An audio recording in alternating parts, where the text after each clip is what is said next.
जो हमेशा रहे,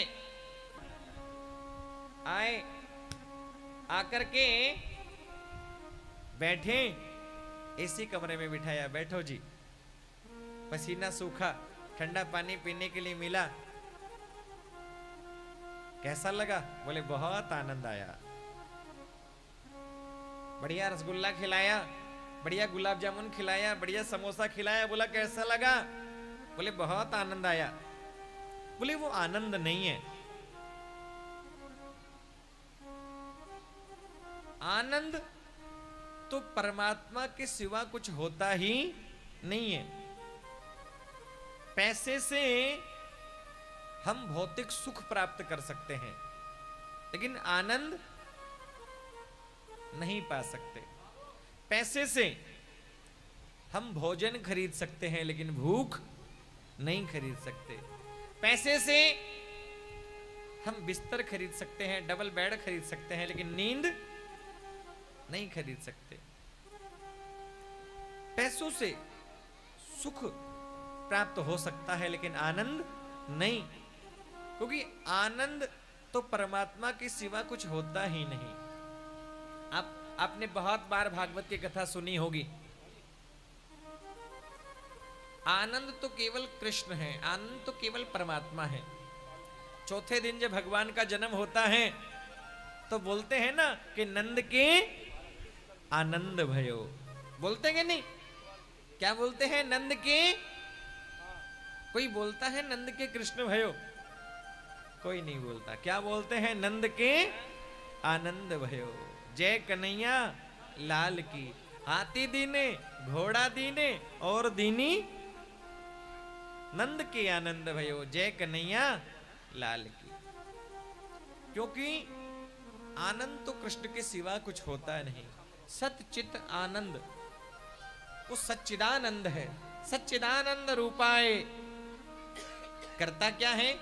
विश्वोत्पत्त्यादि हेतवे, विश्व की उत्पत्ति भी यही करता है, पालन भी यही करता है, और अंत में संहार भी इसकी आज्ञा से हो जाता है। उत्पत्ति, पालन, संहार का वो कारक है। और जो इसकी शरण में आ जाए तो तापत्रय विनाशाय, 3 प्रकार के दुख, 3 प्रकार के ताप, 3 प्रकार के पाप भगवान का नाम लेने से, भगवान की शरण में आने से दूर हो जाते हैं। बोलो राधे राधे, जोर से बोलो ना। 3 प्रकार के पाप, 3 प्रकार के ताप भगवान का नाम लेने से दूर हो जाते हैं। जिसने भगवान का नाम लिया, कहते हैं भगवान से बड़ा भगवान का नाम है। रामचरितमानस में लिखा है कि राम एक तापस तिय तारी। राम ने तो एक अहिल्या का उद्धार किया, लेकिन राम के नाम ने करोड़ों लोगों को सुधार दिया। राम एक तापस तिय तारी, नाम कोटि खल कुमति सुधारी।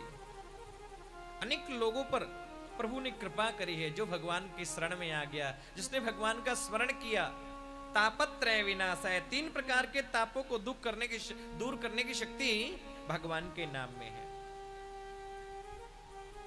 कैसा भी पाप हो, कैसा भी ताप हो, भगवान के नाम के सामने टिकता नहीं।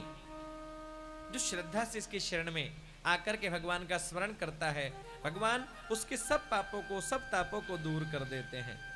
लिखा है ऐसे परम पिता प्रभु के चरणों में श्री कृष्णाय वयम नुमः, भगवान श्री कृष्ण को हम प्रणाम करते हैं। बोलबा के बिहारी लाल की जय हो। श्री मतलब राधा रानी, कृष्ण के साथ में हम उन्हें प्रणाम करते हैं।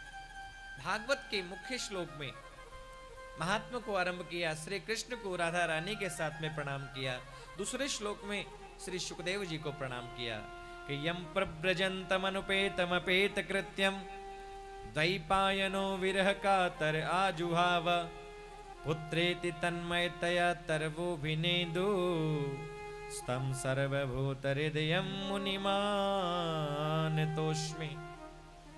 लिखा कौन? सुखदेव जी।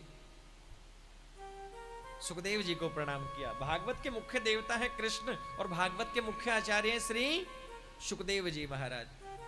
भागवत के आचार्य कौन है? सुखदेव जी महाराज।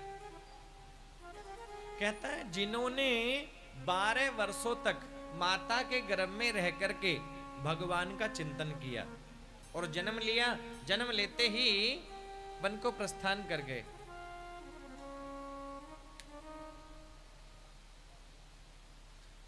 आप मेरी तरफ ध्यान रखिए, बैठो ना, या यहीं बैठ जाओ या यहां आ जाओ। गुरुजी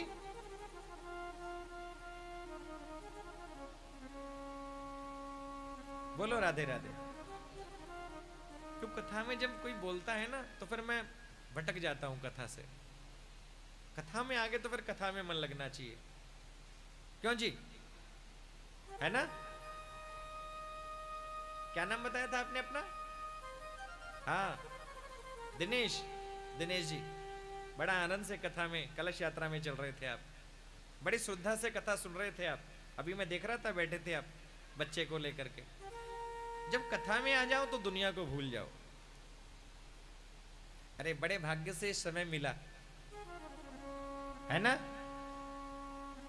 और अभी भी बातों में गवा दिया तो फिर अभी नहीं तो कभी नहीं, अभी नहीं तो कभी नहीं। अरे ये मौका मिला है और सब कुछ तुम्हें मिल सकता है, लेकिन एक बार समय वापस चला गया, समय जो बीत गया वो कभी वापस नहीं आ सकता। लिखा है शास्त्रों में, आयुषः क्षण एकोपि न लभ्य स्वर्ण कोटि भी। पूरी दुनिया की दौलत यदि दे दी जाए तो बीता हुआ एक क्षण वापस लौट करके नहीं आ सकता। और ये मत सोचना कि ये कथा जो आप सुन रहे हैं, जो भगवान का नाम ले रहे हैं, ये बेकार जाएगा। ये बेकार नहीं जाएगा, क्योंकि लिखा आज का तेरा बोलना उस वक्त काम आएगा। तू बोलना तो चाहेगा पर बोल नहीं। ये मौका मिला है और मुझे बहुत अच्छा लग रहा है आप जो सामने बैठे हैं, आनंद से कथा को सुन रहे हैं। तो लिखा जिन्होंने 12 वर्षों तक माता के गर्भ में रहकर के भागवत का चिंतन किया, जन्म लेते ही वन के लिए प्रस्थान कर गए। पिताजी व्यास जी उनके बोल रहे हैं पुत्र पुत्र पुत्र, लेकिन सुखदेव जी ने उत्तर नहीं दिया। वृक्षों ने बोला, हे व्यास जी, आप किसको पुत्र पुत्र बोल रहे हैं? ये तो सर्वभूत हृदय है, साक्षात नारायण के समान है। ऐसे सुखदेव जी को हम प्रणाम करते हैं। बोल सुखदेव जी महाराज की।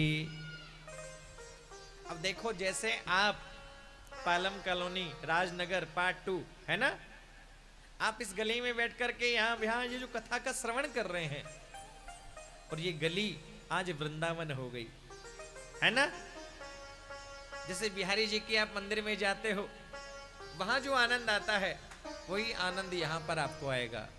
ये पक्की बात है, क्योंकि कहते हैं जहां जहां भगवान की कथा होती है, भगवान कहते हैं केवल मैं मंदिर में नहीं रहता। भगवान कहते हैं मैं केवल मंदिर में नहीं रहता, मैं योगियों के हृदय में भी नहीं रहता।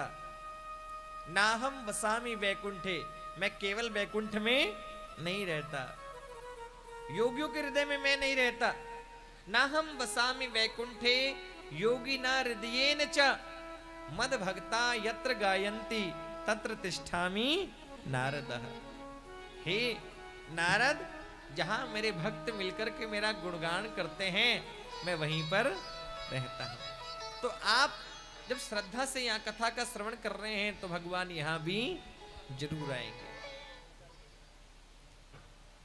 तो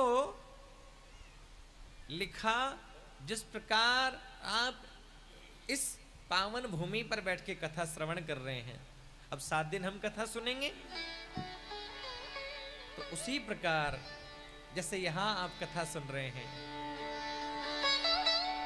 कथा सुनने के लिए बड़ी पावन भूमि बताई गई।